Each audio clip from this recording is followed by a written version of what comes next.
Assalamualaikum warahmatullahi wabarakatuh. Halo sahabat Edu. Semua bisa menjadi guru, semua bisa menjadi murid. Kembali lagi dengan saya Faiza Shihab. Kali ini masih dalam mata kuliah yang sama, manajemen keuangan. Namun ini masih membicarakan kelanjutan dari bab 4 yaitu proforma income statement dan proforma balance sheet. Jika nanti ada tambahan ataupun pertanyaan dari informasi yang saya berikan, tulis di menu komen ya. Oke, sekarang kita akan mulai masuk dalam materi. Tujuan pembelajarannya adalah kita akan mencari tahu berbagai macam cash flow yang ada dalam perusahaan. Ada operating cash flow, ada free cash flow. Kemudian kita juga ingin mengetahui bagaimana proses perencanaan keuangan perusahaan, baik itu jangka panjang ataupun jangka pendeknya. Kemudian kita akan melakukan mencari tahu proses perencanaan keuangan, dalam hal ini kas, dari persiapannya, evaluasi. Kemudian kita akan menganalisa apa itu operating cash flow dan free cash flow tadi. Baik, sekarang kita mulai untuk cash flow yang pertama ya, operating cash flow. Operating cash flow adalah cash flow yang diperoleh dari operasi perusahaan sehari-hari. Dimulai dari proses produksi sampai dengan penjualan produk ataupun jasa. Jadi dari awal produksi sampai dengan nanti akhir penjualan. Cash flow yang dapat perusahaan itu adalah semua proses yang mencakup dari awal sampai akhir. Operating cash flow itu dapat dihitung dengan rumus di mana NOPAT ditambah depresiasi. NOPAT itu sendiri bisa dicari rumusnya EBIT dikalikan 1 min tax ditambahkan depresiasi. Kemudian ada lagi cash flow yang kita sebut dengan free cash flow. Jumlah cash flow yang dapat diberikan kepada pemilik hutang dan pemegang saham setelah memenuhi kebutuhan operasional dan membayar net fixed asset investment dan net current asset investment. Dimana rumus FCF adalah OCF dikurangin NFAI dikurangin NCAI.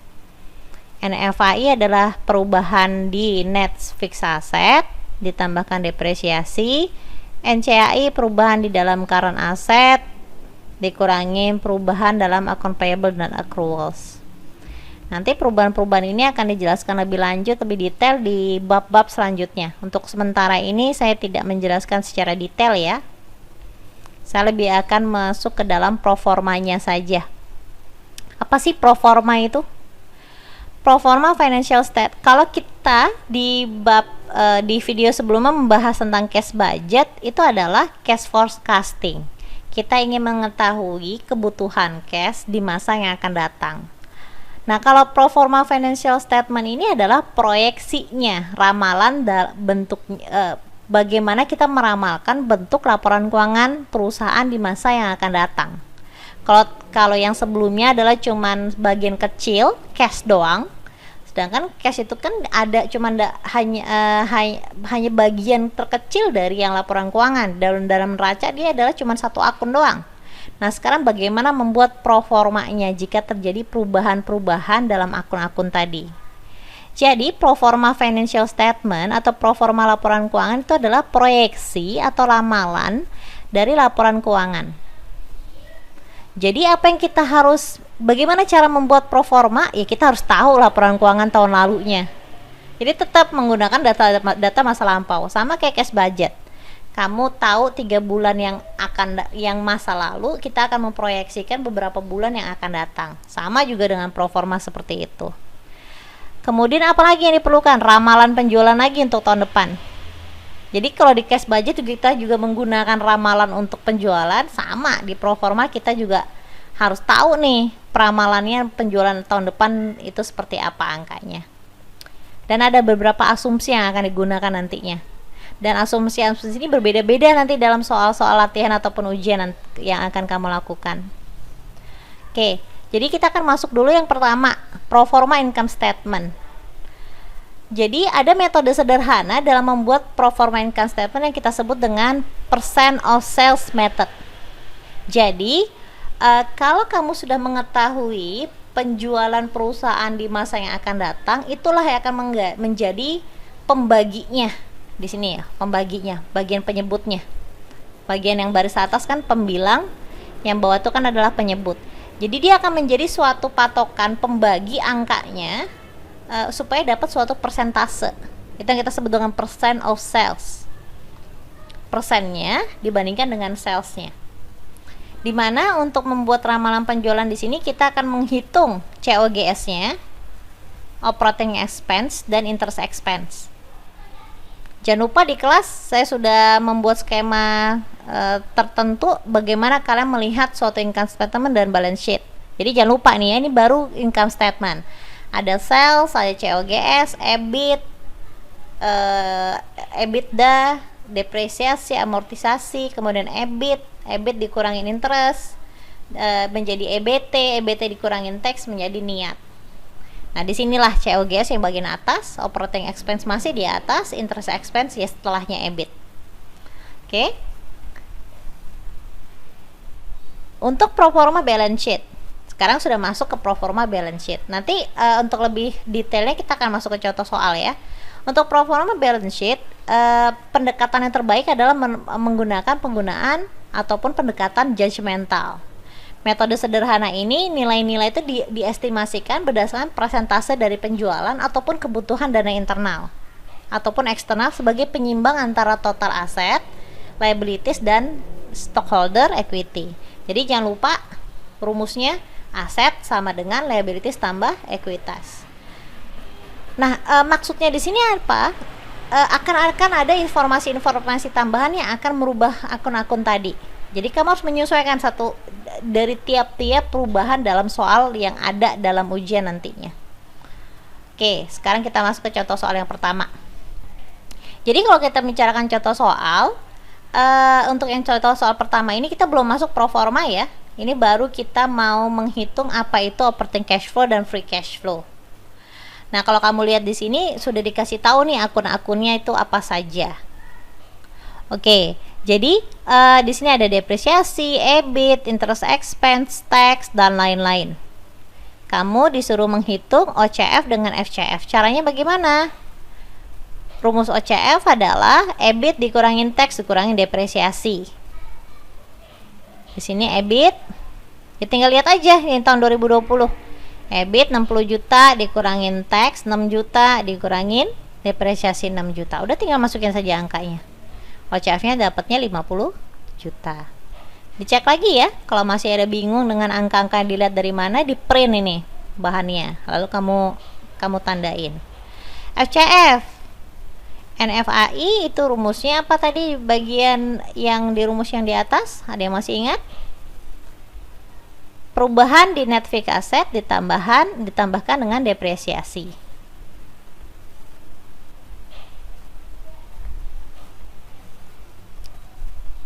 Perubahan di net fixed asset ditambahkan depresiasi. Oke, kita lihat.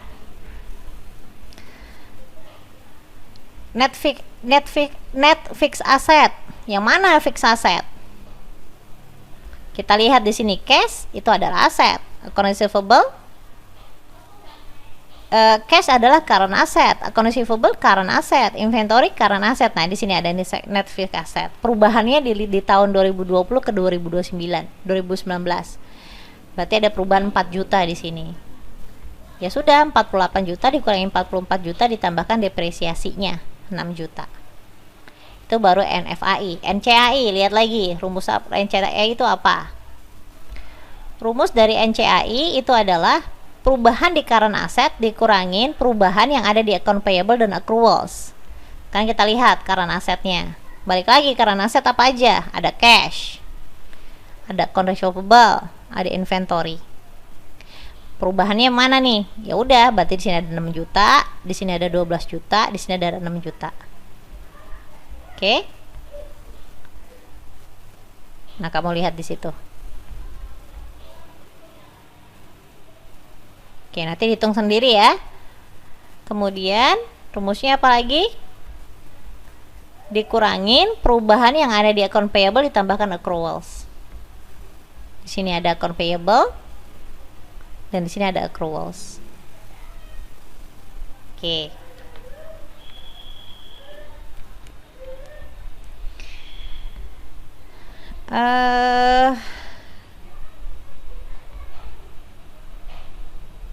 Dan seterusnya. Jadi FCF-nya itu apa? 50 juta. 50 juta yang ini dikurangin 10 juta yang udah dihitung, dan NCI-nya adalah 12 juta. Ini kurang nolnya nih ya. Ya. Oke, jadi hasilnya adalah 28 juta. Jadi simpel ya cara menghitung OCF dengan FCF. Nanti perhitungan dicek sendiri satu-satu ya. Sekarang saya akan lebih mendetailkan untuk yang di proforma. Untuk proforma balance sheet dan income statement itu biasanya dalam satu soal yang sama. Ingat, kamu mengerjakan satu soal tidak bisa lebih dari setengah jam. Dan ini untuk proforma income statement dan balance sheet itu ada di dalam satu soal yang sama. Jadi nanti kamu akan dikasih tahu income statement tahun sebelumnya, kemudian kamu akan disuruh bikin proforma income statement ataupun balance sheet yang akan datang. Kalau dalam soal ini adalah 2019, berarti proformanya 1 tahun mendatang, yaitu 2020-nya. Nah, ini udah diketahui nih. Ini ada income statement dari sales sampai dengan net profit after tax, lalu balance sheet-nya ada aset, ada liabilities dan shareholder equity, di mana jumlah untuk total aset 940 juta.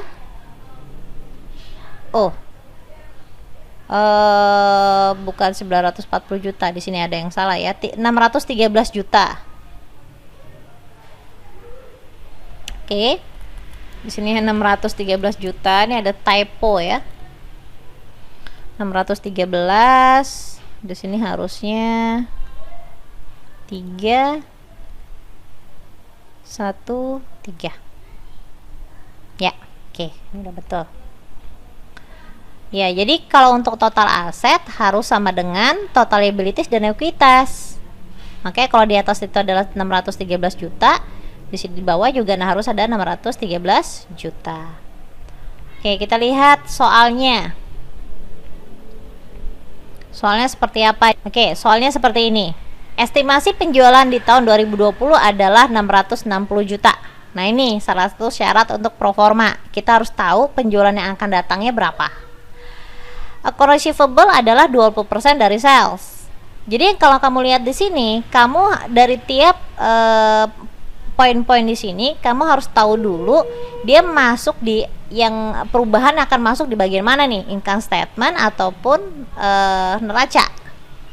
Oke, minimum cash balance sebesar 330 juta. Inventory 32% dari sales. Pengeluaran fixed asset 40 juta. Depresiasinya ada tahun 2020 adalah 30 juta. Kita baca dulu semua ya. Account payable 15% dari sales. Notes payable dengan accruals tidak berubah. Long term debt dengan common stock tidak berubah. Jadi hal-hal yang tidak berubah di sini ya sudah, Bang. Kita tetap mengambil angka yang ada di tahun sebelumnya, yaitu yang 2019. Perusahaan akan membagikan dividen 50% dari earning after tax. Nah, yang diminta adalah kamu sebagai karyawan PT Cendana diminta untuk membuat proforma income statement di tahun 2020 dengan menggunakan percent of sales method, dan untuk yang soal B-nya kamu disuruh buat proforma balance sheet dan kira-kira perlu butuh dana berapa dari perubahan-perubahan tadi. Oke, bagaimana cara mengerjakannya? Oke, kini kita akan mengerjakan yang pertama terlebih dahulu adalah proforma income statement. Jangan lupa, sekarang yang akan kita buat adalah laporan keuangan untuk tahun 2020. Jadi tentunya untuk penjualan di 2020 660 juta ini sudah akan berubah di income statement sebelumnya. Karena kalau kamu lihat tadi yang sebelumnya adalah 600 juta. COGX-nya 390 dan seterusnya. Kan gitu ya. Nah, sekarang untuk proforma, lihat tata cara menulisnya. Di atas tulisannya adalah proforma income statement, lalu ada tulisan PT-nya, lalu tulis lengkap. Kalau di sini kita annual reportnya adalah laporan tahunan, di sini adalah laporan keuangan untuk yang tahunan, berarti kamu nulislah bulan yang terakhir Desember 31 dan tahun yang diminta. Kalau nggak perlu ada tulisan for year ended juga nggak apa-apa, cukup 31 Desember 2020. Nah, untuk salesnya bagaimana? Dia berubah angkanya jadi 660 juta. Jadi jangan lupa, proforma ini adalah perubahan-perubahan yang terjadi berdasarkan informasi-informasi yang sudah terjadi. Dalam hal ini diproyeksikan menjadi 660 juta. Lalu COGS-nya berapa? Kan di dalam soal tidak ada disebutkan COGS, namun dalam soal disebutkan menggunakan percent of sales method. Jadi hitungan COGS-nya berapa? Angka yang sebelumnya, angka 390 di sini, 390 juta. Kita bagi dengan angka sales sebelumnya, yaitu adalah 600 juta. Lalu kita kalikan dengan sales yang akan datang atau yang sudah diproyeksikan, yaitu adalah 660 juta. Maka didapatkan 429 juta. Gross profitnya perlu nggak dibuat persentase kayak gitu juga? Tidak perlu, karena tinggal kamu kurangkan aja 660, kurangin aja 429, ketemu angka 231. Lalu sama juga operating expense, 122 juta ini dapat dari mana nih 122 juta? Kamu tambahin aja 80 tambah 22 tambah 20 tambah kebanyakan. 80 tambah 22 tambah 20. Ingat, di sini kategorinya adalah operating expense. Kenapa Bu kok ditambahin? Ya biar gampang aja ngitungnya. Oke, berarti 122 juta dibagi 600 juta dikali 660 juta. Ini hasilnya adalah 134. Lagi-lagi sama dikurangin nih, 231 dikurangin operating expense-nya, maka kita dapatkan operating profit. Interestnya bagaimana? Kita lihat lagi angka sebelumnya. Lagi-lagi selalu mau mengacu ke angka sebelumnya ya. Interestnya adalah 24 juta dibagi 600 juta, masih di tahun yang sebelumnya, dikalikan proyeksi penjualannya, yaitu adalah 660 juta. Dapat deh 26.400. Dapatkan 70 juta 400.000. Lalu tax. Nah, hati-hati dengan tax. Lihat di soal baik-baik, nilai persentasenya berapa. Kalau dalam soal ini adalah 40%, maka tinggal kamu kalikan 40 atau 0,4 dikalikan ya angka niatnya atau net profit before, bukan niat, EBT-nya. Udah tinggal kalikan aja, dapat sekian. Nah, hasil inilah yang kita sebut dengan net profit after tax. Selesai deh proforma income statement kamu. Karena itu dalam satu soal ini akan dimintakan 2 proforma income statement dari balance sheet, karena ngerjainnya cukup mudah dan cepat. Lalu bagaimana dengan balance sheet-nya? Nah, balance sheet nih, kamu fokus cukup yang di sebelah kanan. Sebelah kiri ini adalah tata cara perhitungannya.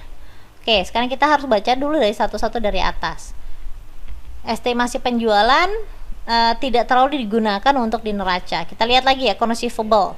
Oh iya, neraca dong. Kalau accounts receivable 20% dari sales. Nah, 20% dari sales berarti yang ini. 20% dikalikan 660 juta, hasilnya adalah, kita hitung ya, 0,2 dikali 660 juta, hasilnya adalah 132 juta. Berarti udah deh, kita tulis nih di proforma. Sebentar. Nah, ini udah ada saya tulis nih, account receivable 20% dari 660 juta, ini 132 juta. Jadi yang tadinya account receivable-nya itu adalah 120 juta, angkanya berubah jadi 132 juta. Jadi gitu yang kalian lakukan. Kalian nggak perlu menghafalkan bagaimana membuat ataupun akun-akunnya, kan dalam soal sudah ada. Tinggal kamu menulis ulang akun-akunnya, tapi angkanya yang kamu harus ganti berdasarkan soal. Oke, di sini udah ya accounts receivable.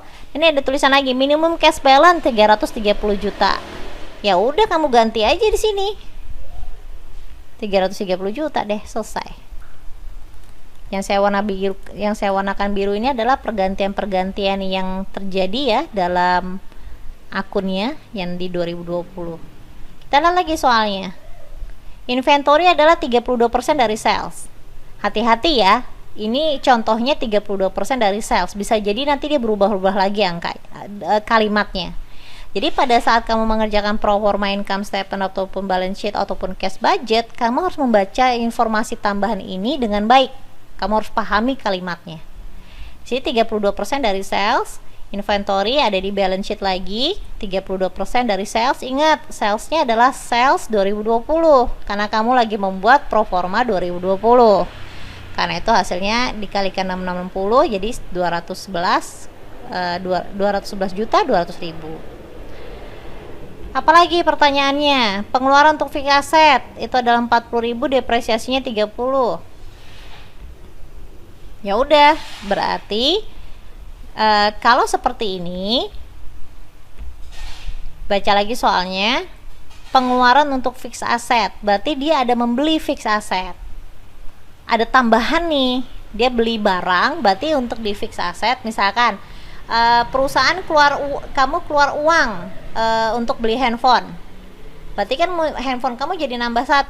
Begitu pula di sini pengeluaran untuk fixed asset, berarti aset yang fix itu bertambah, sehingga di dalam net fixed asset, net plan dan equipment di sini 300 juta bertambah 40 juta. Namun ada depresiasinya tadi. Depresiasinya berapa? 30 juta. Kita kurangkan 30 juta. Kenapa Bu? Kok depresiasi itu dikurangin? Karena depresiasi itu adalah mengurangi nilai harga ataupun nilai pasar dari barang itu sendiri. Sehingga 300 juta ditambah 40 dikurangin 30, hasilnya adalah 310 juta. Lalu kamu jumlahkan total asetnya berapa. Baca lagi soalnya. Account payable 15% dari sales. Ya udah hitung aja. Tinggal masukin aja 15% dari sales. Jangan lupa salesnya sales yang pro forma. Oke, apalagi? Notes payable dan accruals tidak mengalami perubahan. Ya udah, berarti kamu tulis ulang. Notes payable-nya 110 juta, accruals-nya 10 juta. Tulis ulang di pro forma 110 dengan 10 juta. Nggak mengalami perubahan, tetap ditulis ya dalam pro formanya ya. Apalagi? Long term debt dengan common stock tidak berubah. Long term debt berapa angkanya? Long term debt 110. Common stock 142, common stock 142. Tulis 110 sama 142. Selesai kan? Apalagi? Perusahaan membagikan dividen 50% dari earning after tax. Ini yang menarik, dan hati-hati angka 50% ini yang suka diganti-ganti saat ujian. Contoh sekarang yang diberikan adalah 50%. Oke, bagaimana cara menghitungnya? Di sini kita membicarakan dividen. Dividen di sini berhubungan dengan return earning. Jadi kalau kamu ada soal mengenai dividen, berarti akun yang akan dipengaruhi oleh pertanyaan dividen itu ada di bagian return earning, yaitu di balance sheet di bagian ekuitas di sebelah sini. Oke, jadi return earning kamu itu harus dirubah lagi. Dirubah dalam arti disesuaikan dengan perhitungannya. Jadi kalau kita menghitung ulang untuk return earning, itu adalah return earning awal. Ini ada rumusnya ya, return earning awal ditambahkan net profit after tax tahun pro formanya dikurangkan pembayaran dividen, itulah baru kita akan mendapatkan return earning di akhir periode ataupun return earning di tahun pro forma, yaitu yang 2020. Jadi kamu tulis dulu return earning 2019. Tahu dari mana? Kamu lihat laporan keuangan yang tahun 2019. Di sini 2019 ya, yang di soal return earningnya ada di angka 155 juta. Kemudian kita lihat lagi, ditambahkan net profit after tax. Net profit after tax berarti ada di income statement. Nah, income statement yang mana nih? Income statementnya yang pro forma, berarti yang kamu sudah hitung di soal pertama, pro formanya 40, yaitu di tahun 2020 ya, 42 juta 240 ribu. Di sini tulis 42 juta 240 ribu ditambahkan, baru dikurangkan dengan dividen. Hati-hati, dividen di sini soalnya adalah 50% dari EAT.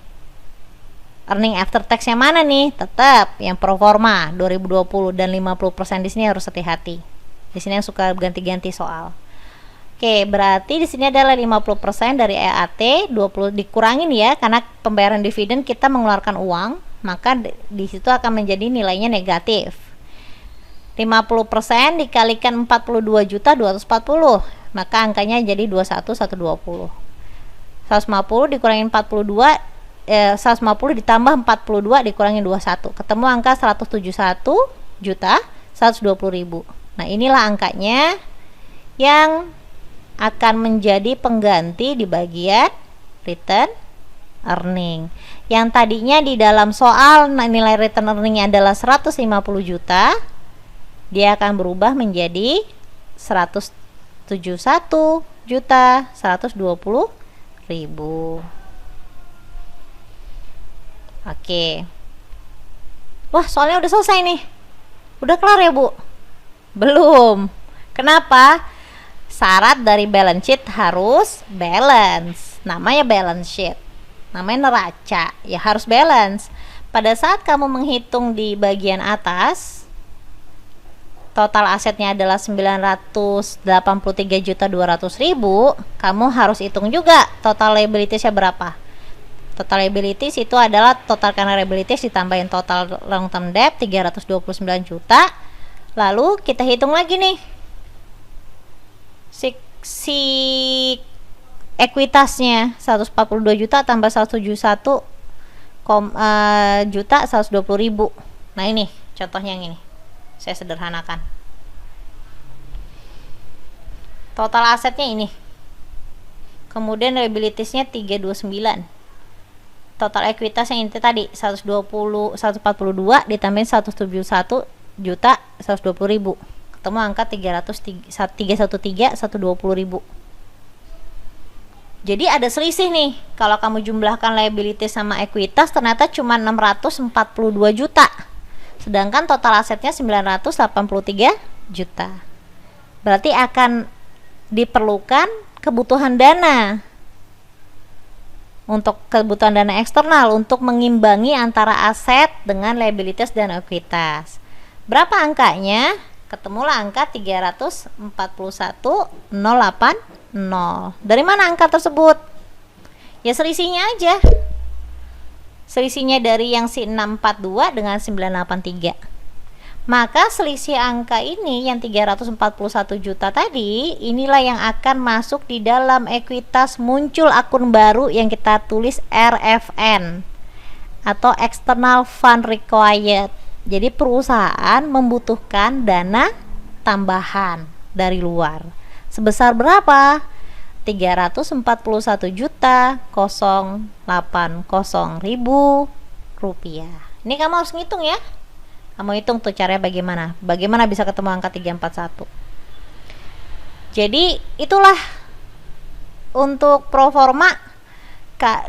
Tujuan dari proforma adalah untuk melihat bagaimana profit di tahun yang akan mendatang. Kita ingin memproyeksikan perusahaan itu mendapatkan profit atau tidak. Kemudian untuk di balance sheet, apakah dari perubahan asumsi-asumsi yang terjadi tersebut asetnya ada imbang atau tidak. Jika memang tidak seimbang, apakah dana tersebut harus diinvestasikan atau malah perusahaan membutuhkan dana tambahan. Dalam hal ini membutuhkan dana tambahan di bagian ekuitas, muncul akun baru yaitu RFN. Demikian untuk materi di bab 4 ini mengenai proforma, mengenai tugas nanti bisa kalian lihat sendiri di PPT-nya. Untuk sahabat-sahabat edu yang lain, jika memang ada pertanyaan silahkan tulis di menu komen. Jika ada materi-materi lain yang kalian ingin mungkin bisa dibuatkan materi lain, silahkan berikan saja saran-sarannya di menu komen. Mungkin demikian dari saya undur diri dulu. Semoga bermanfaat video yang sudah diberikan. Wassalamualaikum warahmatullahi wabarakatuh.